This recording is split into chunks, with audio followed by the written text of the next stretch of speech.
நீங்கள் சூழ்நிலையை நம்பி சூழ்நிலையை பார்த்து பயந்து உட்கார்ந்து கொண்டு இருப்பீர்களே, ஆனால் ஆண்டவர் சொல்லுகிறார், தாழ்மையை நோக்கி பார்க்கின்றவர் இது முதற்கொண்டு உங்களை பாக்கியவதி பாக்கியவான்கள் என்று ஆண்டவர் அழைக்கின்ற ஒரு கிருபையின் நேரமாக இது இருக்கின்றது.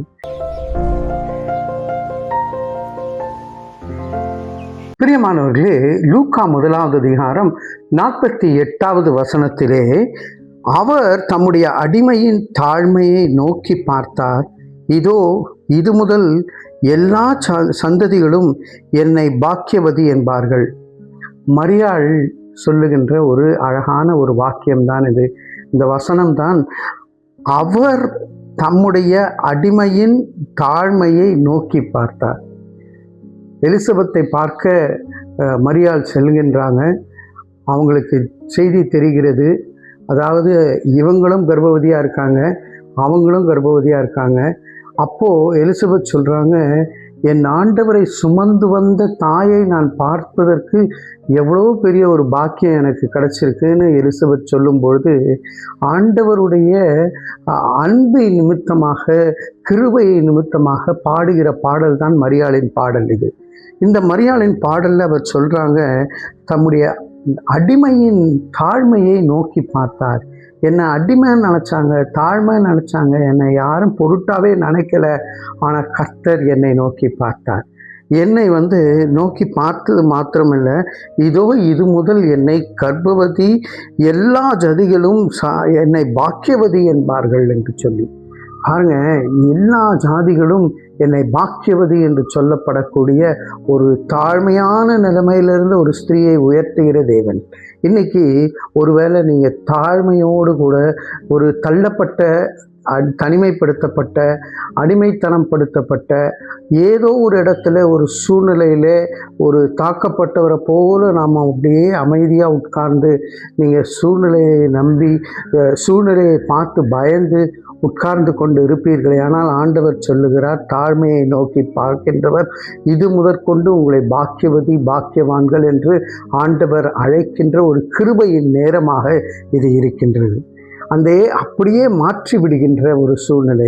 ஒரு வார்த்தை சொன்னால் போதும், என் ஆண்டவருடைய ஒரு வார்த்தையிலே வாழ்க்கையெல்லாம் செழிப்பாகும். பிரியமானவர்களே, அப்படிதான் ஒரு ஊரில் ஒரு தாயார், விதவை தாயார், கணவனை இழந்தவர்கள், அவங்க கோயிலுக்கு சென்று உட்கார்ந்து, என் 3 பிள்ளைகள் இருக்கே, நான் எப்படி வளர்ப்பேன் ஆண்டவரே என்று சொல்லி அந்த ஊர் கோயிலில் உட்கார்ந்து ஜெபித்து கொண்டே இருப்பார்களாம்.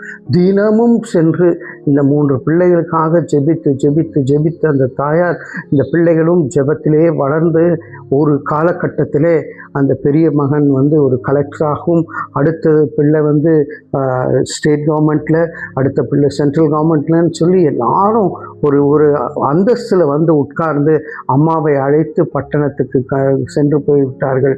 அந்த இடம் பெயர்ந்து அங்கே சென்று போய்விட்ட போது ஒரு நாள் இவங்கெல்லாம் கூடி இருக்கும்போது, அம்மாவுக்கு என்ன பிடிக்கும் அப்படின்னு சொல்லி கேட்டதுமே நாம் போய் கேட்கலாம் வாங்கன்னு சொல்லி, அம்மா இத்தனை நாள் நீங்கள் எங்களை வளர்த்தீங்க, உங்களுக்கு என்ன பிடிக்கும் நாங்கள் கேட்டதில்லை, உங்களுக்கு என்ன பிடிக்கும்மா அப்படின்னு கேட்டதுமே, நான் தனிமையாக இருந்தேன், உங்களெல்லாம் எப்படி வளர்க்கணும்னு தெரியாமல் இருந்தேன்.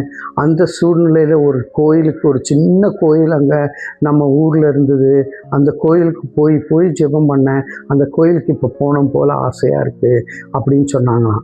பாருங்க, சிறுமைப்பட்ட இடத்துல எங்கே நீங்கள் சிறுமைப்பட்டீங்களோ, எங்கே நீங்கள் தாழ்த்தப்பட்டீங்களோ, அதே இடத்திலே தலைகளை உயர்த்துகிற தேவன் தானே நம் தேவன். சிறுமைப்பட்ட அந்த சூழ்நிலையை மாற்றி அமைத்து இன்று எல்லாரும் பாக்கியவதி பாக்கியவான் என்று சொல்லப்படக்கூடிய இந்த மகிழ்ச்சியான தருணத்தை நம்முடைய வாழ்க்கையிலும் தேவன் தர நம்மை ஆண்டவரிடத்திலே ஒப்புக் கொடுப்போம்.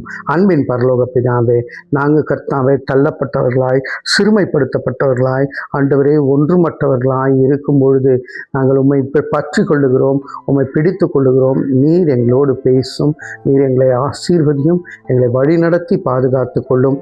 ஆண்டவரே, நீர் மாத்திரம் எங்களுக்கு போதும் கர்த்தாவே. இயேசுவின் மூலம் ஜெபிக்கிறோம் நல்ல பிதாவே. ஆமென். ஆமென்.